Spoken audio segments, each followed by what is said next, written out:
രാഷ്ട്രീയ കേരളം ഉറ്റുനോക്കുന്ന ത്രികോണ പോരാട്ടം നടക്കുന്ന ഒരു സ്റ്റാർ മണ്ഡലം പാലക്കാടാണ്.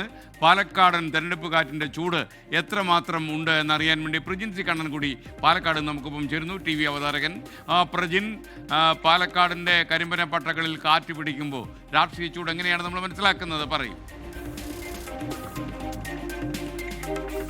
തീർച്ചയായിട്ടും ഈ പകൽ നേരത്ത് ശക്തമായ ചൂട് തന്നെയാണ്. എസ് പറഞ്ഞതുപോലെ അതിനൊരു മാറ്റമില്ല. രാഷ്ട്രീയ ചൂടും അതിനൊപ്പം തന്നെ പോകുന്നു. നമുക്കറിയാം, ഈ ഏപ്രിൽ മാസം പാലക്കാടിന് മറ്റൊരു മുഖമാണ്. ഈ വേലകളുടെ ഒരു സമയമാണ്. ഒരുപാട് വേലകളുള്ള നാടാണ് പാലക്കാട്. രാഷ്ട്രീയ വേലയല്ല എന്ന് ഞാൻ ഇന്നലെ പറഞ്ഞു. ഒരുപാട് വേലകളുണ്ട്. നെന്മാറ വേല കഴിഞ്ഞു. ഇപ്പം ഞാനുള്ളത് പുത്തൂർ വേല. അതിന് ആ ക്ഷേത്രത്തിലാണ്, തിരുപ്പുരാരിക്കൽ ഭഗവതി ക്ഷേത്രത്തിലാണ് ഞാനുള്ളത്. അവിടെ വേലയ്ക്കുള്ള എല്ലാ ഒരുക്കങ്ങളും നടക്കുന്നു. അതിനിടയിലാണ് ഈ തെരഞ്ഞെടുപ്പ് വന്നിരിക്കുന്നത്. ആ തെരഞ്ഞെടുപ്പ് ആവശ്യം ഒട്ടും ചോറുന്നില്ല. എല്ലാവരും രാഷ്ട്രീയം ചർച്ച ചെയ്യുന്നുണ്ട്. എല്ലാവരുടെയും മനസ്സിൽ പല രാഷ്ട്രീയ മുഖങ്ങളുമുണ്ട്. സ്ഥാനാർത്ഥികളുടെ പേരുകളും ഒക്കെ അവർ ചർച്ച ചെയ്യുന്നുണ്ട്. അപ്പോൾ ആർക്കായിരിക്കും അന്തിമമായി ഒരു വിജയം ഉണ്ടാവുക എന്നൊന്നും പറയാൻ കഴിയുന്നില്ല. ശക്തമായ മത്സരം എന്തായാലും പാലക്കാട് നടക്കുന്നു എന്നാണ് ഇവിടുത്തെ പറയുന്നത്. ഒരുപാട് പേരെ പരിചയപ്പെടാം. ഇവരൊക്കെ ഇരിക്കുന്നുണ്ട്. എന്താണ് പാലക്കാടിന്റെ ഒരു പൾസ്? പാലക്കാടിലെ രാഷ്ട്രീയം എങ്ങനെയാണ് ചർച്ച ചെയ്യുന്നത്? ചേട്ടന്റെ പേര്? ശോഭാ സുരേന്ദ്രൻ. 100%. ശോഭാ സുരേന്ദ്രനാണ്.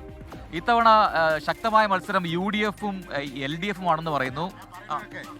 ഈ UDF-ഉം LDF-ഉം ഇത്രയും കാലം വളർച്ച മാത്രമേ വളർച്ച അവരുടെ വളർച്ചയാണ്, ജനങ്ങളുടെ വളർച്ച ആരുടെ ഇല്ല. അതാണ്. അപ്പോൾ ഈ 10 വർഷം LDF ഭരിച്ചു. ആ ഭരണത്തെ എങ്ങനെയാണ് വിലയിരുത്തുന്നത്? LDF നിങ്ങളെ ഇപ്പൊ ജനിക്കുന്ന ഓരോ കുട്ടിക്കും 3.5 ലക്ഷം ഉറുപ്പ്യ കടത്തിലാണ് പോയിരിക്കുന്നത്. ഇപ്പൊ ജനിക്കാൻ പോണ കുട്ടിക്ക് 4 ലക്ഷം കടം. അതുകൊണ്ട് എന്താണ് ചേട്ടൻ ഉദ്ദേശിക്കുന്നത്? എന്താണ് ഇപ്പൊ ആര് വരണം? ആർക്കും വോട്ട് ചെയ്യണ്ട. ആർക്കും വോട്ട് ചെയ്യേണ്ടെന്ന് പറയുന്നത് ആൾക്ക് വോട്ട് ചെയ്താൽ അവന് കെട്ടിവെച്ച കാശങ്ങളും കിട്ടും. ആർക്കും വോട്ട് ചെയ്യേണ്ടെന്ന് അരാഷ്ട്രീയവാദമായി പോകും. ലാസ്റ്റ് നിൽക്കുന്നവരുണ്ടല്ലോ, അവർക്ക് വോട്ട് ആരോ ഒരാള് ഈ കക്ഷികൾക്ക് പാടില്ല. അവർ ചേട്ടൻ്റെ അഭിപ്രായം അതന്നെ, ഇതേ അഭിപ്രായം എനിക്കും എന്ന് പറയുന്നു. അപ്പം രമേശ് പിഷാരടിയും ശോഭാ സുരേന്ദ്രൻ കട്ടക്ക് ഫൈറ്റ് ആണെന്ന് പറയുന്നു. അതിൽ ആർക്കായിരിക്കും ഒരു സാധ്യത? തീർച്ചയായിട്ടും പിഷാരടിക്ക് വമ്പിച്ച ഭൂരിപക്ഷത്തോടെ പിഷാരടി പാലക്കാട് നിയമസഭയിൽ കയറും, ഉറപ്പാണ്. ഒരുപാട് അവഹേളനം കേൾക്കേണ്ടി വന്നു, കളിയാക്കൽ കേൾക്കേണ്ടി വന്നു. എല്ലാ പ്രതിബദ്ധതകളും താണ്ടിയിട്ട് പിഷാരടി വൻപിച്ച ഭൂരിപക്ഷത്തോടുകൂടെ പാലക്കാട് നിന്ന് നിയമസഭയിൽ എത്തുന്നുള്ള കാര്യം 100% ഉറപ്പാണ്. NMR റസാഖും ശക്തമായ പ്രചാരണ രംഗത്തുണ്ട്. പ്രചരണ രംഗത്ത് പലരും ഉണ്ട്, പക്ഷെ അതൊന്നും പ്രധാന ഘടകമല്ല. ഇവിടെ പിഷാരടിയുടെ എൻട്രി ഇപ്പോൾ അവസാന സമയത്തുണ്ടായിരുന്ന ഒരുപാട് ഘടകങ്ങളെ ആശ്രയിച്ചിട്ട് പിഷാരടിക്ക് വമ്പിച്ച ഭൂരിപക്ഷമാണ്. മറ്റേത് സ്ഥാനാർത്ഥിയും വിജയപ്രതീക്ഷ വെച്ചോട്ടെ, തെറ്റൊന്നുമില്ല. ആരായാലും വിജയിക്കും തന്നെ പറയാം.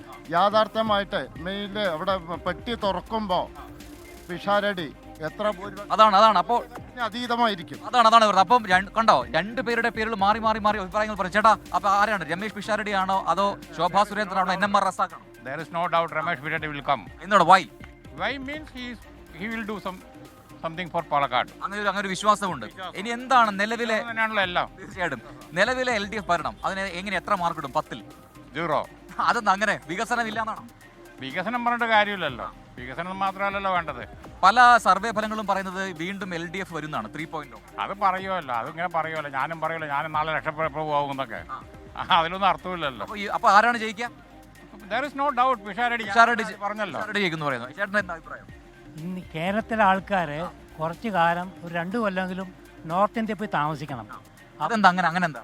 അപ്പറിയാം അവർക്ക് എന്താണ് ഹിന്ദുത്വ, എന്താണ് ഹിന്ദുക്കളോടുള്ള അവിടെയുള്ള അനീതി നടന്നത് എല്ലാം അവർക്ക്. അതുകൊണ്ട് ആര് ഭരണത്തിൽ വരണമെന്നാണ് പറയുന്നത്? ഇന്ന് ഒരു കേരളത്തിലൊരു മാറ്റം അത്യാവശ്യമാണ്. ഈ LDF UDF കുത്തി ആൾക്കാർക്ക് മതിയാവുന്നില്ലേ? BJP തന്നെ വരണം. BJP വരണം. കണ്ടോ, നമ്മളൊരു 10 പേര് സംസാരിച്ചപ്പോൾ UDF-ന്റെ പേര് പറയുന്നു, LDF പറയുന്നു, NDA പറയുന്നു. അങ്ങനെ മാറി വരുന്നുണ്ട്. ചേട്ടൻ്റെ വോട്ട് എവിടെയാണ്? ഇവിടെ തന്നെയാണ്. അപ്പോൾ ഇവിടെ ആരായിരിക്കും ജയിക്കുക പാലക്കാട്? BJP ജയിക്കുന്നു പറയുന്നു. അങ്ങനെ പല അഭിപ്രായങ്ങളുണ്ട്. ചേട്ടൻ്റെ ഒരു അഭിപ്രായം എന്താണ്? ഇത്തവണ കേരളത്തിൽ എത്ര വോട്ടുകൾ എത്ര സീറ്റുകൾ LDF-ന്, എത്ര സീറ്റുകൾ UDF-ന്? UDF-നാണ് കൂടുതൽ സീറ്റ് കിട്ടാൻ ചാൻസ്.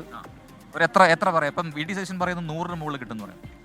100 ഒരു 80-ന്റെ അടുത്ത് കിട്ടാനുള്ള ചാൻസ് കൂടുതലാണ്. ആ റേഞ്ചിലാണ്.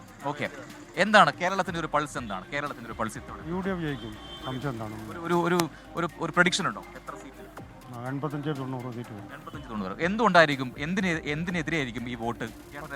എല്ലാവർക്കും ഭയങ്കര വിഷമമുണ്ട്. എന്താണ്? അതായത് ഒരു കാര്യങ്ങളും മൂപ്പര് സ്വന്തം രാഷ്ട്രീയത്തോടെ നീങ്ങിക്കൊണ്ടിരിക്കുകയാണ്. അതുകൊണ്ട് LDF വേണ്ടതാണ് ചേട്ടൻ്റെ അഭിപ്രായം. എന്നാ ചേട്ടൻ എന്ത് പറയുന്നു?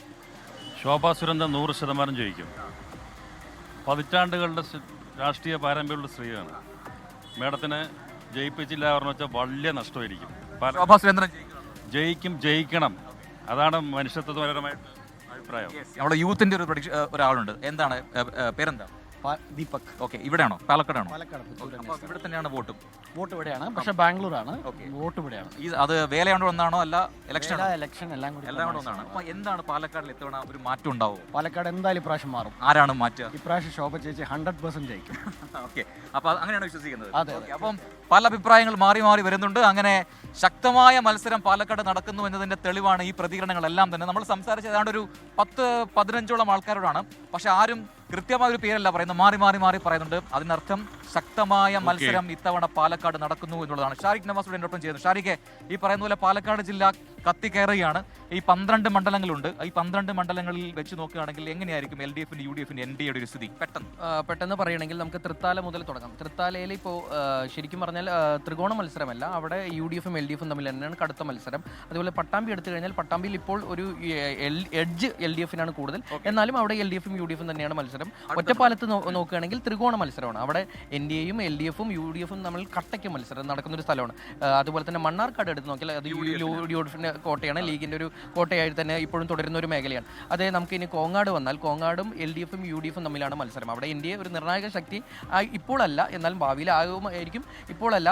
ഇനി അടുത്ത മണ്ഡലം, അതായത് പാലക്കാട് നിയോജക മണ്ഡലത്തിൽ 3 ത്രികോണ പോര് നടക്കുന്ന ഇവിടെ നമ്മൾ മലമ്പുഴയിലേക്ക് വന്നാൽ മലമ്പുഴയിലും ത്രികോണ മത്സരം, അതുപോലെ തന്നെ A ക്ലാസ് മണ്ഡലമായി BJP കണക്കാക്കുന്ന ഒരു മണ്ഡലം കൂടിയാണ്. അപ്പോൾ മലമ്പുഴയിലും കട്ടയ്ക്ക് മത്സരം നടക്കുന്ന ഒരു മേഖല തന്നെയാണ്. അതുപോലെ തരൂർ എടുത്താൽ ഒരു ശക്തമായ മത്സരം നടക്കുന്ന ഒരു ഇടത് കോട്ടയാണ്. അതുപോലെ ആലത്തൂരും അത് അത്തരത്തിൽ തന്നെ. പക്ഷേ ഇപ്രാവശ്യം നെന്മാറയിൽ നല്ല മത്സരം നടക്കുന്നുണ്ട്. നെന്മാറയിൽ കൃത്യമായി LDFും UDFും നല്ല പോരാട്ടം നടക്കുന്നുണ്ട്. ചിറ്റൂരിലും അത് ആവർത്തിക്കുന്നുണ്ട്. ചിറ്റൂരിലും LDFും UDFും അതുപോലെ തന്നെ NDAയും അവിടെ ഒരു നല്ല ശക്തമായ പോരാട്ടം നടക്കുന്നുണ്ട്. അത്തരത്തിൽ പാലക്കാട് 12 മണ്ഡലങ്ങളിലും മിക്ക മണ്ഡലങ്ങളിലും ത്രികോണ പോരും അതുപോലെ തന്നെ LDFും UDFും തമ്മിൽ കനത്ത പോരാട്ടം തന്നെയാണ്. കൃത്യമായിട്ടൊരു പ്രഡിക്ഷന് പറ്റുന്നില്ല എങ്കിലും നാട്ടുകാർ കൃത്യമായി രാഷ്ട്രീയം പറയുന്നുണ്ട് എന്നുള്ളതാണ്. അപ്പോൾ ഒരു മാറ്റം വേണമെന്ന് പറയുന്ന ആൾക്കാരുണ്ട്, അല്ല തുടർച്ച ഉണ്ടായിക്കോട്ടെ എന്ന് പറയുന്ന ആൾക്കാരുണ്ട്. അങ്ങനെ കത്തിക്കയറുകയാണ് രാഷ്ട്രീയ ചർച്ചകൾ. ഇനി കേവലം 22 മണിക്കൂർ മാത്രമാണ് പരസ്യ പ്രചരണം അവസാനിക്കാൻ ബാക്കിയുള്ളത്. ജനവിധിക്ക് ഇനി 2 നാൾ മാത്രം. SKN.